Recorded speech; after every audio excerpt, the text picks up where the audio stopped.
July 11th. July 11th? It's January 11th. No, July. It's January 11th. Sunday. It's about 6. No, it's about 5:30 at this point. Just got back from a workout. I just did like a full body workout. I haven't worked out in about a week and a half because I've just been busy with things. That isn't really an excuse. It's a pretty lame excuse, but legitimately, like for the last week and a half, my schedule has literally been wake up, go to work, pray, eat, sleep. Like living basically like an animal for the last week and a half. But I got back in and just worked out my whole upper body. I did chest, back, abs, arms, shoulder, everything. Tomorrow morning I'm gonna hit legs at like 5 in the morning or something like that. Legs and abs. Weighed myself, I'm at about 172. Fasted, I'm at about 170. Right now I'm about 172. Dude, there's something about not getting to do what you want to do,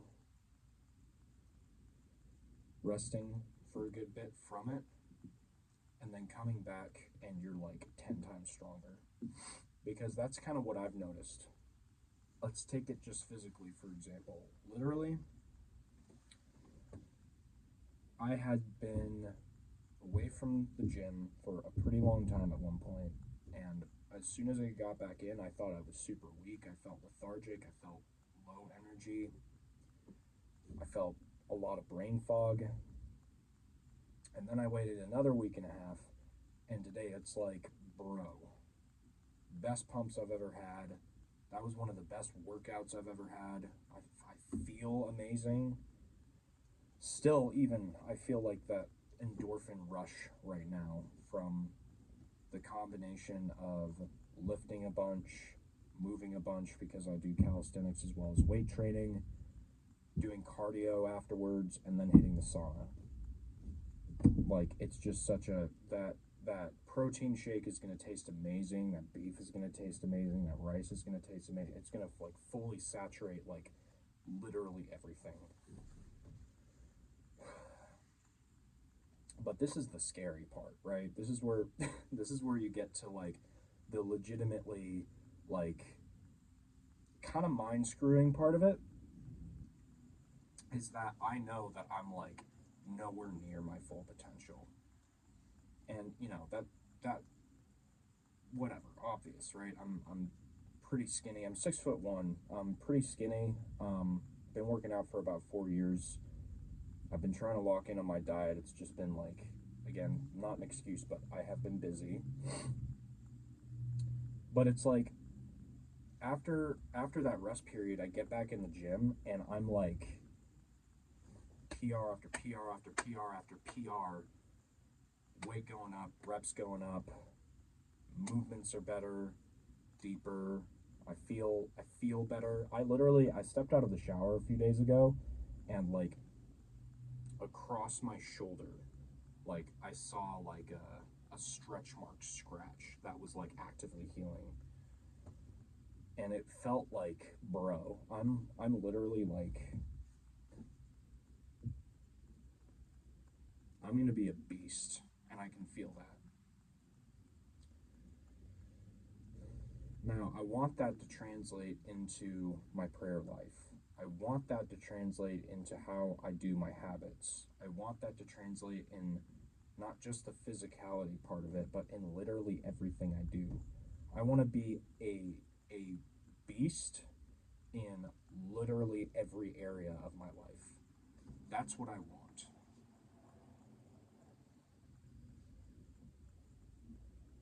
And I want that to come naturally over time. Right now, I'm in this like transitionary period where I'm only just now starting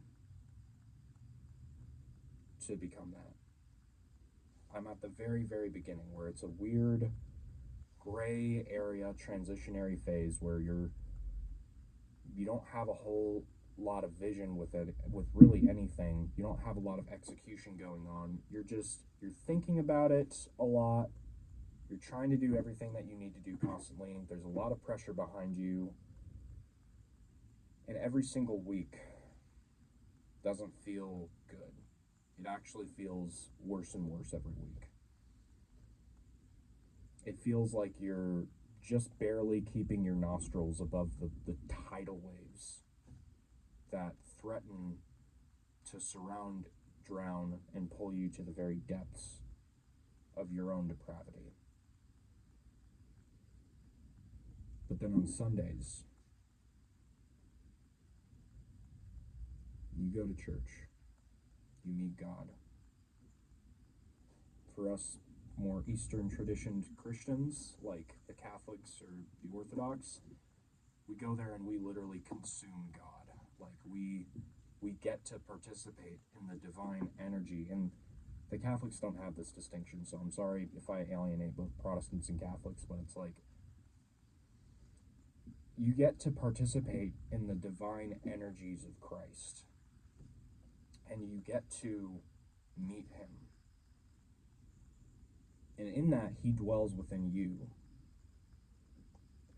And your assurance that he dwells within you, and that the Holy Spirit dwells in you, and the presence of the Father is around you, and your guardian angel is there protecting you, your patron is praying for you, Mary is praying for you, all the saints are praying for you. And then even in a day-to-day aspect, people are praying for you. Like, that's why church is so important. Like, you need people. People say, well, I don't need this, I don't need that. It's like, maybe you don't need any of it, but wouldn't you rather try to have as much arsenal on your side as possible? Like, you made a promise that you would win this fight. You made a promise that you would overcome your anxieties, overcome your depression, overcome your laziness, overcome your weakness, overcome your passions. You made a promise. So in order to fulfill that promise, you need to see it as a battle. You need to see it as a legitimate war that you're being sent out into every single day. How are you going to fight in the war if you're not prepared? How are you going to fight in the war if you don't have a weapon or armor or a shield or a general to lead you or other brothers beside you fighting with you? I can do it alone. Maybe. But I guarantee you, I have a much higher chance of making it than you do. Not to heaven. I'm a sinner just like everyone else. Not saying that like I have a higher chance of getting to heaven than you do. But I do have a higher chance that I will not be tripped up by my own stupidity because I'll have accountability on my side. I'll have people praying for me on my side. You, on the other hand, I can do it myself. I'm the hardest working guy out there. It's that whole, like, that boomer way of thinking of, like, if I'm going to be a busboy, I'm going to be the hardest working busboy this restaurant has ever seen, and I'm going to climb my way to the top. No busboy works harder than me. And it's like, okay, and I can hire 10 busboys that work half as hard as you, and I will work circles around you. It's Alex Hormozy, right? I mean, it's like volume is always going to overtake intensity. It just will. That's just a rule of life. That's a rule of mathematics. I mean, it's like, and it's also like, at the end of the day, you're still a busboy. It doesn't matter if you work the hardest. You're like the hardest working busboy. Yeah, I did it. I got the little I got my corner of the crap stained piece of toilet paper. I did it. Yeah, you still have a crap stained piece of toilet paper though. Wouldn't you rather stop fishing around for that? Wouldn't you rather make actual money, work an actual job, build something for yourself that's not just going to turn you into a wage slave? It should be like it should be a desire for you, from you, to want to get out of your job. That should be a desire. Yes, work as hard as you can. Work unto the Lord. Pray constantly and unceasingly, and let everything you do be done in His name. Absolutely. But I feel like people act like you can't do that and also try and be like an entrepreneur. Like you can't also do that and try to own your own business. Like you can't also do that and make 7 figures. And what you do with that money, that is a different story. But you don't even want to try to see what you could do once you're there. If you have loved ones, don't you want to provide for them? You have a mom, don't you want to retire her? Your dad, you don't want to retire him? Maybe your dad was a piece of garbage, who knows? But maybe your mom was a piece of garbage. I'm just saying, like, this is why it's important to start retard maxing in 2026. It's these middle of the pack, like, average IQ individuals who are like, well, actually, I don't owe them anything, and I can just like do what I want and work my wage job and go where I want. Shut up, please. Because a low IQ person, a retard, is gonna say, Mama, she done worked way too hard for me to try to abandon her. And he's gonna go and he's gonna go and do his darndest to try to retire her and try to do right by her. And that's the same with high IQ individuals. Funnily enough, the high intellect individual and the retard actually have a lot more in common than the mid IQ person.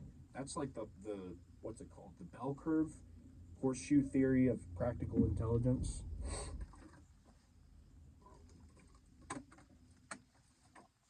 So it's like, oh man, my parents didn't do anything to deserve my help. Maybe.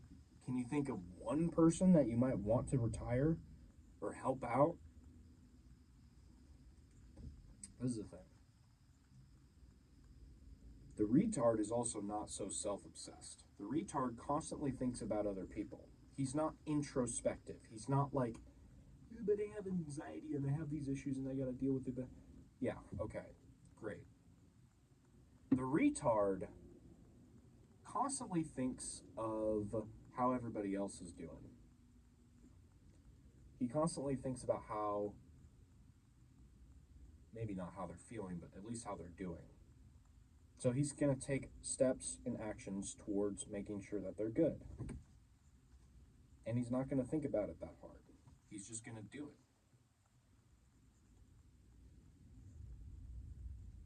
Turn off your brain for a sec. Just switch it off. What's the first thing you need to do? Go do it. Just do it. Stop thinking about it. Stop, like, oh my gosh. How many times have I said I'm gonna upload more consistently, and then it's been 2 weeks again, and I haven't uploaded one single other video? It could literally be as simple as take out your phone, set it up in front of you, record you talking into the camera, and then post it. It is literally that simple. No one's going to want to hear what I have to say. It's because you don't even want to hear what you have to say. You don't have anything of value. This is not to toot my own horn. Every single thing that I've been through, every victory I've had, every sacrifice I've made, that can all be attributed completely to God. Every failure I have, that's my own. That's what I claim, right? I have experience. At the very least, I know what it's like to fail. So I'm going to relay that to you guys, and I'm going to tell you what it's like. I'm going to tell you how I got through it. I'm going to share my testimony eventually. Heck, I'll do it tomorrow. But it's like, oh, but no one's going to want to hear what I have to say. I actually doubt that. You know why I doubt that? Because everybody's been through something. We're all human. Every single individual is made in the image of God. Everybody has experience with something. It might not be something that everybody's interested in. My journey, if I was to put a title on it, my journey has been white Christian American man finds orthodoxy, type 1 diabetic, trying to start a coaching business online, trying to retire his mom. Like, that's pretty sloppy, but you get the idea, right? Just from that headline, I can take like several parts of that and I can say, I want to talk about this part of it. Like just something as simple as men. Like I'm a white Christian man. Let's talk about what it's like to be a man.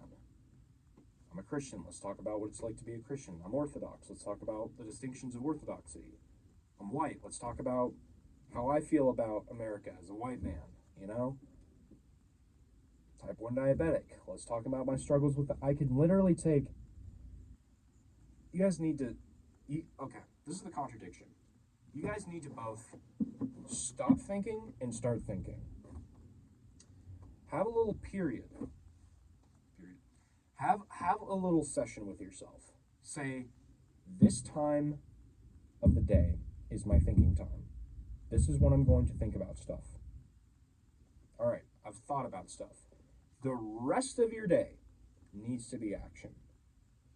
It shouldn't take as long as it has for you to start doing things. Like maybe a tenth of a tenth of a tenth of your time should be spent thinking about things. The rest of that time should be spent doing. This is another problem. You don't do anything. You do literally nothing.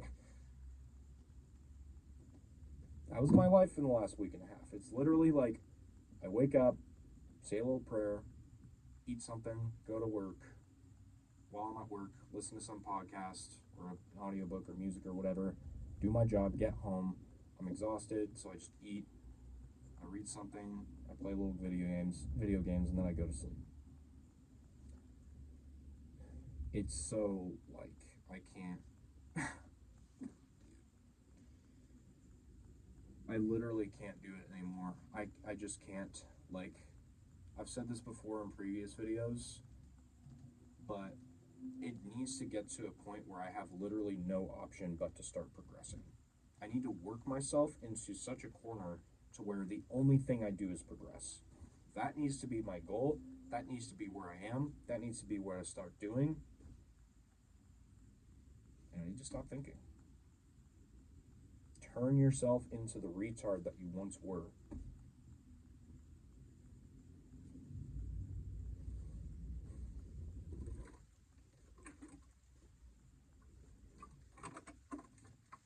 Filled up an orange juice container with water. Been using that to... Usually I put like a drop of holy water in it when I'm sick, but I've just been using it for the gym. I'm able a lot more that way. That's about it for me. Couple announcements. I made a new Instagram channel. It's called an Instagram page. I've made a new Instagram page. It's specifically going to be for building my coaching business.